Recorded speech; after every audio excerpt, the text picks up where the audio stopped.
Hello everyone, how are y'all doing today? I'm back here to go over your ECG assignment.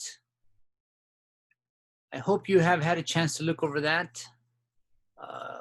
In my opinion, this is one of the funner activities in the heart section, trying to sort of look over the ECGs, analyze them, try to come up with what you think is the correct sort of diagnostic for each condition, or each ECG.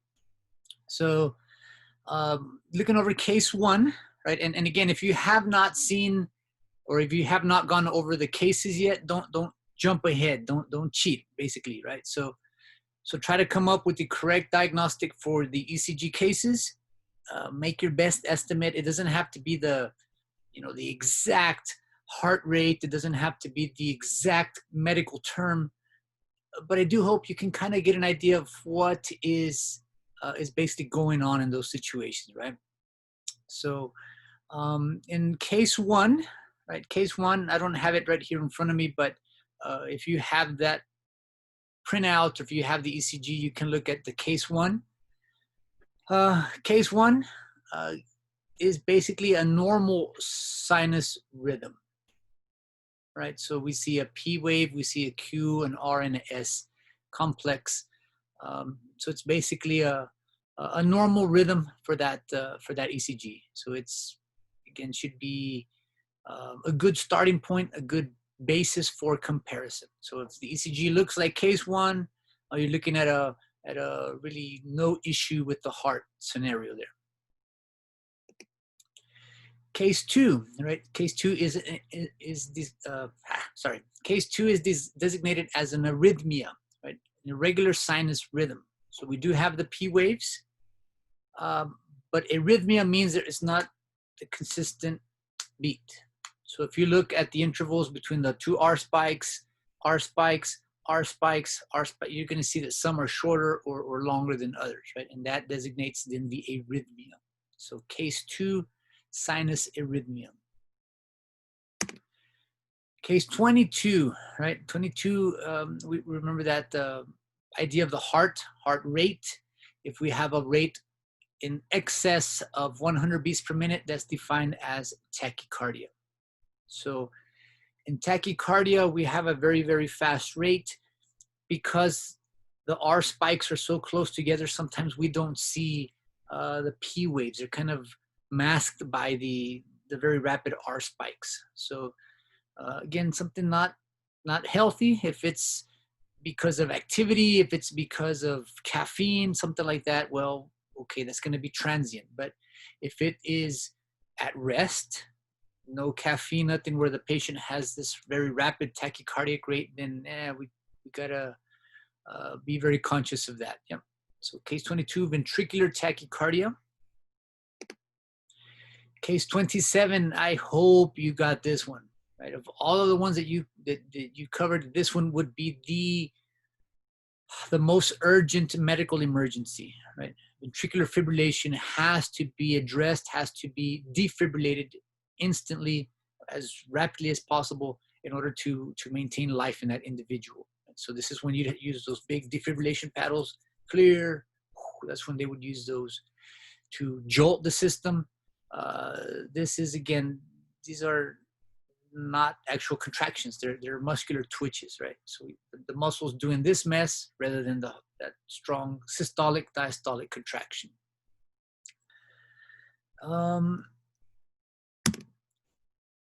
Case 42, looking at the third-degree heart block. And I'm not expecting you to know between first, second, or third-degree heart block, but we designate heart block as an unsynchronized sort of P and R spike, right? So the P waves are firing, the atria are doing what they're supposed to, but that signal doesn't make it through the AV node, AV bundle, right? So then you have the sinus rhythm of the P waves and then a much slower contraction of the ventricles, right? So depending on who's taking charge, the AV node, the AV bundle, the Purkinje fibers, right? So it's this rapid and then this slow, rapid, slow, rapid, slow, rapid, slow.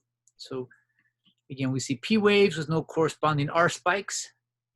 and then R spikes with no corresponding P waves. That is diagnostic of heart block there. Infarction, case 58, acute posterior myocardial infarction. I'm not expecting you to know all of that vocabulary at the moment, but infarction, I want you to kind of notice the little, sort of like they call that sawtooth. What does it specifically say here? Sawtooth. I don't see it here. So a sawtooth would be this little jagged, like up and down, up and down. So the best analogy I can give you here, if I tell you, okay, right now, drop on the floor and give me some push-ups, right? You're doing push-ups. The first 2, 3, maybe 20, I don't know how good in shape you're. The first couple are going to be pretty easy. The muscle's going to work effectively, very smoothly. As you start to build up lactic acid, as you start to fatigue, you start to see that shaking, turning red, shaking and not being able to generate that strong contraction.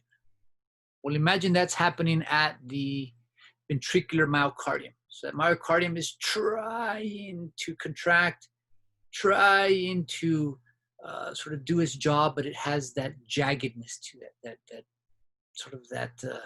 again, that sawtooth, as they call it. So that's very diagnostic. If you have good connections, if it's some poor connections, the electrodes are overlapping or touching, you might get some of that. But if everything is set up properly and you see that sawtooth, again, that's a big red flag that you should start looking at the idea of infarction, right? Myocardial infarction. Case 64, left ventricular hypertrophy, right? So hypertrophy, like if I go to the gym and start working out on my biceps, if they undergo hypertrophy, the biceps are going to be bigger, right? They're going to get much larger. So left ventricular hypertrophy, in this case, the myocardium of the, basically of the left ventricle is much thicker. So much thicker muscles, much more electrical activity. We start to see a very high amplitude, very, very, very tall R spike, right? So tall R waves in the AVL, in lead 1. So really tall spikes, indicative of a lot of muscle tissue, a lot of activity present there, right? So that's left ventricular hypertrophy.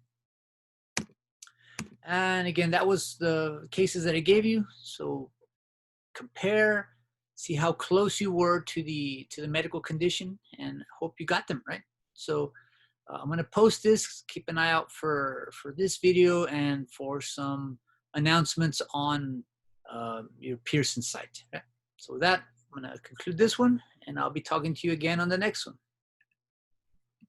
So have a good one.